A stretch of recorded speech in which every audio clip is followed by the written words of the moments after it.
time it takes for a newborn animal to grow up and produce offspring of its own can be many years. That's a key reason as to why the timescales discussed in evolution are so long. Evolution says we can only expect to see changes in a population after several generations. So if this were your science experiment, you'd be waiting a really long time to see a result. However, bacteria can reproduce very quickly by division, potentially producing a new generation every few minutes. Bacteria are all around us, and most of them don't cause any harm. In fact, there are millions inside you right now helping you to digest and to stay healthy. However, some bacteria can make us sick and cause infections. But luckily, we have drugs called antibiotics designed to kill these bacteria. Because bacteria reproduce so fast, and because they exist in such large numbers, it means evolution can happen very quickly. So quickly that we can see evolution in action. When you have lots and lots of bacteria, by chance there may be some that will be able to resist the drug designed to kill them. We call these resistant bacteria.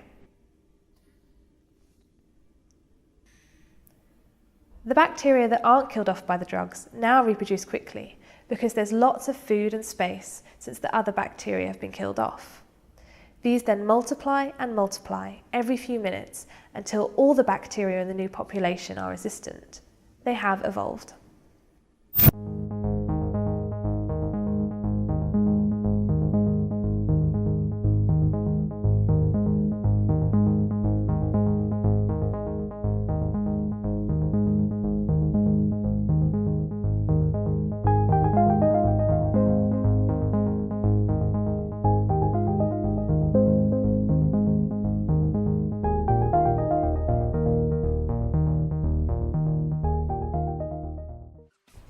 Pupil 1 has not washed their hands properly before lunch, and germs have spread onto the food and into their tummy.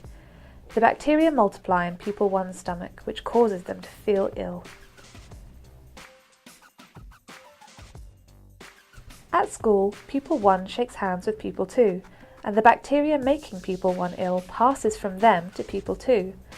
Only a small amount of bacteria is transferred, but it then begins to multiply in Pupil 2, making them also feel ill.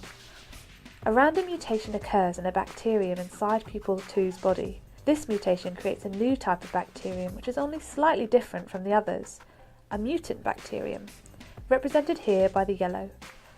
Pupil 1 is feeling unwell and decides to go to the doctor.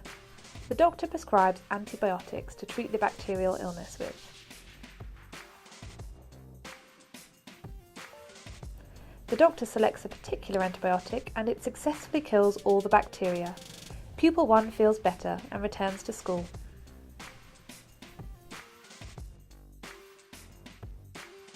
Back at school, Pupil 2 shakes hands with Pupil 3. Some of Pupil 2's two types of bacteria are transmitted to Pupil 3. The bacteria in Pupil 3's tummy begin to multiply. Another mutation occurs and another mutant bacteria is produced, represented here by the green.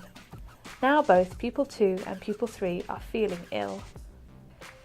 Pupil 2 and Pupil 3 decide to go to the doctor. The doctor again prescribes antibiotics. For Pupil 2, he tries the same type of antibiotic he used on Pupil 1. The antibiotic successfully kills all the bacteria in Pupil 2's tummy. Pupil 2 feels better and returns to school. The doctor uses the same antibiotic on Pupil 3's tummy. It kills the same type of bacteria as it killed before, but the new mutant bacteria are resistant. Pupil 3 feels a bit better because much of the bacteria are gone, so they leave the doctor's and return to school.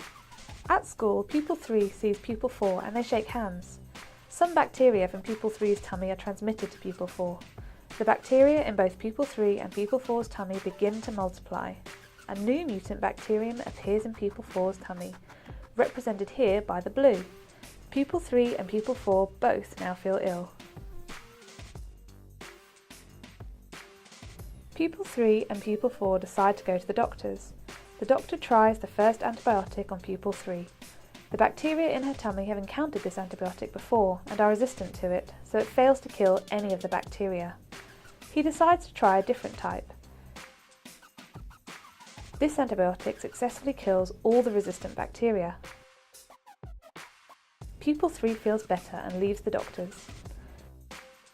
The doctor uses the second antibiotic on pupil 4, and this is effective against the same green type of bacteria it killed in pupil 3's tummy, but not the new mutant bacteria. The doctor tries another antibiotic. This successfully kills all the bacteria. Pupil 4 feels better and returns to school.